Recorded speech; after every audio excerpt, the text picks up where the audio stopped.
All right, there we go. That's what we're talking about today. What happens when we multiply fractions? When we multiply whole numbers, we always notice that the answer is bigger than either of the two numbers being multiplied. 6 is bigger than either 3 or 2, 30 is bigger than either 6 or 5, and 72 is bigger than either 9 or 8.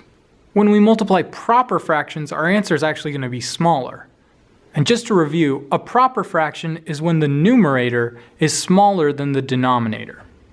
In this case, both of our numbers are proper fractions because 1 is smaller than both 2 and 4. So to multiply fractions, we just multiply straight across.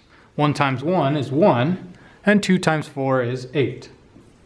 The fraction 1/8 is less than 1/4 and less than 1/2. So our answer is smaller than both the numbers being multiplied.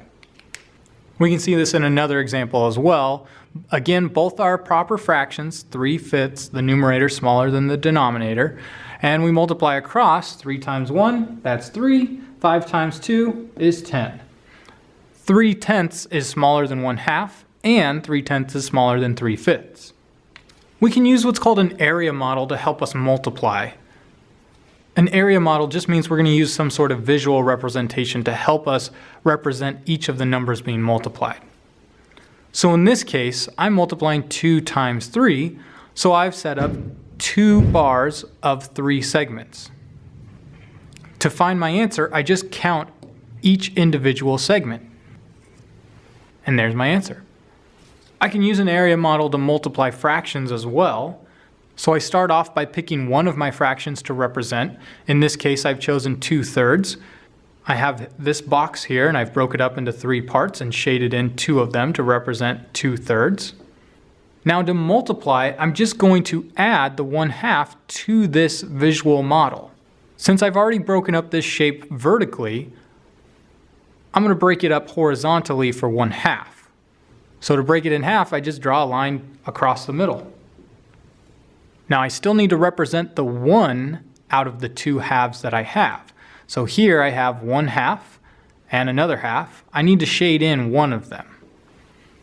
Now to get my answer, I'm going to count the total number of segments. In this case I have 6, and that's going to be my denominator. I'm also going to count the number of segments that I shaded in twice. So in this case, I see that I shaded this one in twice and this one.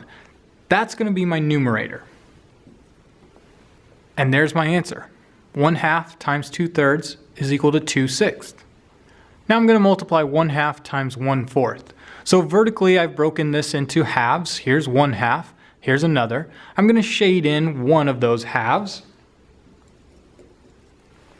And then I've also broken this into fourths horizontally. Again, I need to shade in one of those fourths. Now to get my answer, I count up the total number of sections. In this case, I have 8, and that's going to be my denominator. Then I count the total number of sections that I had to shade twice.